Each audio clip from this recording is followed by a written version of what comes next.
అన్ని వర్గాల కోసం పెద్ద ఎత్తున పోరాటం చేస్తూ ఈ రాష్ట్ర ప్రభుత్వం చేస్తున్నటువంటి ప్రజా వ్యతిరేక విధానాన్ని ఎప్పటికప్పుడు ఎండగడుతూ ప్రజా వ్యతిరేక విధానాలకి ఎప్పటికప్పుడు ప్రజల మధ్యకు మీ ద్వారా తీసుకెళ్తూ పోరాటం చేస్తున్న సంగతి మీకు తెలుసు.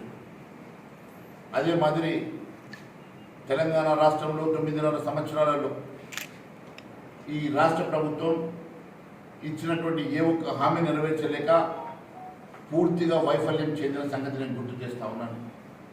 వారు ఇచ్చినటువంటి 420 హామీల్లో ఏ ఒక్కటి కూడా పూర్తిగా అమలు చేయలేనటువంటి దుస్థితిలో ఈ రాష్ట్ర ప్రభుత్వం ఉన్నది. ఈ 9.5 నెలల్లో ఈ రాష్ట్ర ప్రభుత్వం సాధించినటువంటి అంశం ఏమైనా ఉన్నదంటే అత్యధికంగా 52,000 కోట్ల రూపాయల అప్పులు తీసుకొచ్చి ఇంకా అప్పుల గుడి బండాన్ని బడిగుండను మన మొత్తానికి మన ఈ రాష్ట్ర ప్రభుత్వం మీద ప్రజల మీద భారాన్ని మోపుతున్న సంగతి నేను తెలియజేస్తా ఉన్నాను. ఇదొక గుదిబండగా మారింది. నేను తెలంగాణ రాష్ట్ర ప్రజలకు మీ ద్వారా నేను తెలియజేస్తా ఉన్నాను.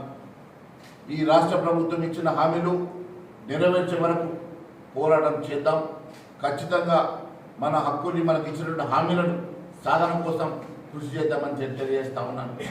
అంతేకాకుండా ముఖ్యమంత్రి అయిన తర్వాత కూడా నిండు శాసనసభలో 6 గ్యారంటీలకు చట్టబద్ధత ఇస్తానని చెప్పి మోసం చేసి ఇప్పటి వరకు ఆ ఊసే ఎత్తినటువంటి ఈ ముఖ్యమంత్రికి ఖచ్చితంగా బుద్ధి చెప్పాల్సిన అవసరం ఉన్నది. అంతేకాకుండా ఈ రాష్ట్ర ప్రభుత్వం ఇచ్చిన హామీలు, ఈ రాష్ట్ర ప్రభుత్వం మేనిఫెస్టోలో పెట్టినటువంటి హామీలు ఏ ఒక్కటి కూడా అమలు చేసే పరిస్థితుల్లో ఈ రాష్ట్ర ప్రభుత్వం లేదు. కనీసం 3 సంవత్సరాల నుంచి పేద విద్యార్థులకు స్కాలర్షిప్ ఇవ్వలేని పరిస్థితిలో ఉన్నది. హోంగార్డులకు ఇంకా జీతాలు పడలేని పరిస్థితిలో ఉన్నది. కనీసం అవుట్సోర్సింగ్ ఉద్యోగులకు 3-4 నెలల నుంచి జీతాలు ఇవ్వడం లేదు. అంతేకాదు విద్యార్థులకు ఫీ రియంబర్స్మెంట్ రావడం లేదు. కొన్ని 5,000 కోట్ల రూపాయల పైచీలకు ఇంకా కేవలం ఫీ రియంబర్స్మెంట్ బకాయిలు ఉన్నాయంటే మరి ఏ పరిస్థితిలో ఈ రాష్ట్ర ప్రభుత్వం నడుస్తున్నదో ఒకసారి అర్థం చేసుకోవాలి. పూర్తిగా ఒకవైపు ఆర్థిక వ్యవస్థ దివాలా తీస్తుంటే, ఒకవైపు ఆర్థిక స్థితి పూర్తిగా దివాలా తీస్తూ ఉంటే, మరోవైపు అనవసరమైనటువంటి షోకులకు పోతున్నటువంటి ఈ రాష్ట్ర ప్రభుత్వ నాయకత్వం నేను ఒకటే అడుగుతున్నా, మీరు లేని ఆడంబరాలకు పోయి లేని అప్పులు తీసుకొచ్చేసి ఇంకా అప్పుల గుండెను పెంచుతూ ఉన్నారు తప్ప మీరు ఏ రకంగా కూడా ఈ రాష్ట్ర ప్రజానీకానికి కానీ రాష్ట్రానికి కానీ మీరు మేలు చేస్తలేరని చెప్పి నేను తెలియజేస్తా ఉన్నాను. ముఖ్యంగా రైతులకు ఇచ్చినటువంటి ఏ ఒక్క హామీ ఇప్పటివరకు నెరవేరలేదు. రైతులకు 2 లక్షల రూపాయల రుణమాఫీ చేస్తామని చెప్పి కనీసం సగం మందిని కూడా రుణమాఫీ చేసే పరిస్థితిలో ఈ రాష్ట్ర ప్రభుత్వం లేదంటే 15 ఆగస్టు సాక్షిగా ముఖ్యమంత్రి గారు అందరికీ రుణమాఫీ చేశారని పచ్చి అబద్ధాలు మాట్లాడిన సంగతి నేను గుర్తు చేస్తున్నా. నిజంగా ముఖ్యమంత్రి గారు మీరు నిజంగా రైతులందరికీ రుణమాఫీ చేసుంటే ఈరోజు రైతులు ఎందుకు ఆందోళన చేస్తున్నారు ఒకసారి అర్థం చేసుకోవాలి. మీ స్వయంగా మీ వ్యవసాయ శాఖ మంత్రి చెప్పిండు ఇంకా 13,000 కోట్లు అవసరం ఉన్నది పూర్తిగా రుణమాఫీ కావాలంటే. మీరే గతంలో చెప్పిండ్రు మొత్తం 40,000 కోట్లు అవసరం పడుతుంది రుణమాఫీ అని. అదే మాదిరిగా ఈరోజు మీరు చూస్తే క్యాబినెట్ మీటింగ్లో కూడా మీరు 31,000 అవసరం పడుతుందని చెప్పి మళ్ళీ మాట మార్చింది కదా. కనీసం 30 కోట్లు కాదు కదా, మీరు 17,000 కోట్ల రూపాయలు ఇచ్చి మీరు చేతులు దులుపుకునే ప్రయత్నం చేస్తున్నారు. 1,00,000 రూపాయలు రుణమాఫీ చేయడానికి 19,000 కోట్లు అవసరం పడితే మీరు 52 లక్షల రుణమాఫీ చేయాలంటే మరి 40,000 కోట్ల రూపాయలు అవసరం ఉంటే 17,000 కోట్లతో ఏ రకంగా రుణమాఫీ జరిగిందని చెప్పి సంకలు కొట్టుకుంటారో మరి అర్థం కావడం లేదని తెలియజేస్తా ఉన్నాను.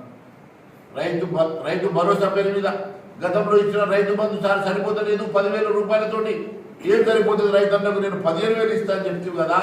ఇప్పటి వరకు 9.5 నెలల్లో ఒక పైసానా నువ్వు ఖరీఫ్ సీజన్ అయిపోతున్నది, ఒక పైసానా రైతు భరోసా మరి ఇప్పటి వరకు రిలీజ్ చేస్తామని అడుగుతున్నా. దాని నియమ నిబంధనలు ఏందో చర్చించామని అడుగుతున్నా. క్యాబినెట్ మీటింగ్ పెట్టుకొని మీరు కేవలం గప్పాలు కొట్టుకొని మీ ఆస్థానికి గుత్తదారులకు ఎట్లా పే చేయాలో ఆలోచిస్తున్నారు తప్ప నిజంగా మీకు ప్రజల మీద ప్రేమ అభిమానం ఉంటే ప్రజల కోసం మీరు ఆలోచన చేసి ఉంటే మీరు రైతు బంధు విషయమో, లేకుంటే రైతు రుణమాఫీ విషయమో, లేకుంటే మహిళలకు మరి 2,500 రూపాయలు ఇస్తామన్న సంగతో, లేకుంటే పెన్షన్ 2,000 నుంచి 4,000 రూపాయలు చేస్తామన్న విషయమో, లేకుంటే విద్యార్థుల కోసం వారికి ఇస్తామన్నటువంటి స్కాలర్షిప్ విషయమో, లేకుంటే నిరుద్యోగ వృద్ధి మీరు ఇస్తామన్న 3,000 రూపాయల గురించో, లేకుంటే ఉద్యోగుల క్యాలెండర్ గురించో, లేకుంటే మీరు ఇస్తామని చెప్పినటువంటి మరి ఇంద్రం ఇళ్ల గురించో, లేకుంటే మీరు ఇస్తామని చెప్పినటువంటి మరి హామీల గురించో, 6 గ్యారెంటీల గురించో ఆలోచించేవారు, దాని గురించి చర్చించేవారు కదా.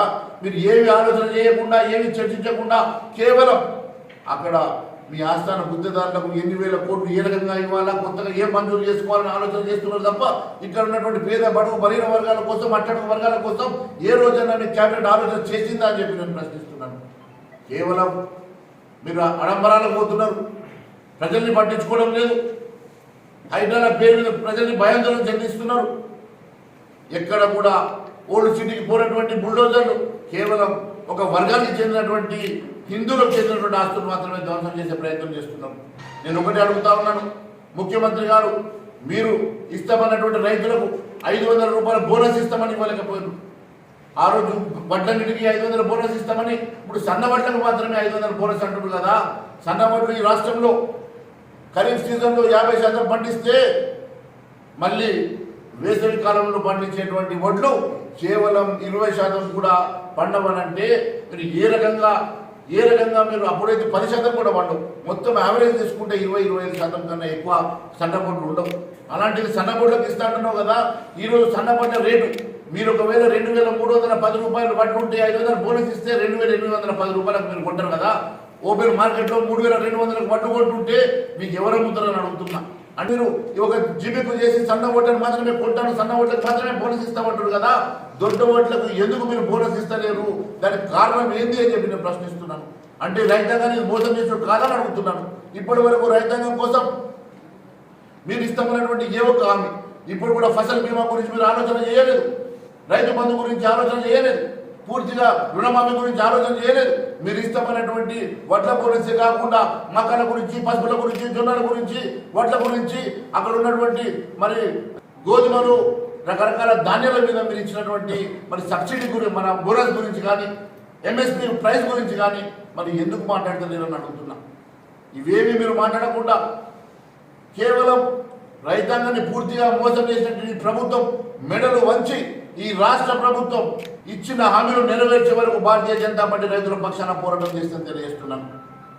భారతీయ జనతా పార్టీ శాసనసభ్యులు, అదే మాదిరిగా పార్లమెంట్ సభ్యులు, రాజ్యసభ సభ్యులు, మరి శాసన మండలి సభ్యులు, సీనియర్ నాయకులందరూ కూడా 30వ తారీఖు రోజు ఉదయం 11 గంటల నుంచి 24 గంటల పాటు, అంటే మొదటి తారీఖు 1వ తారీఖు ఉదయం 11 గంటల వరకు మేము దీక్ష చేయబోతున్నాం. రైతన్నలందరూ కూడా పెద్ద ఎత్తున తరలి వచ్చి మీ హామీల సాధన కోసం తోడుగా ఉండండి. మీకోసం మేము పోరాటం చేస్తాం, మీ పక్షాన్ని నిలబడతాం, ఈ ప్రభుత్వం మెడలు వంచుతామని చెప్పి మరొకసారి తెలియజేస్తా ఉన్నాం.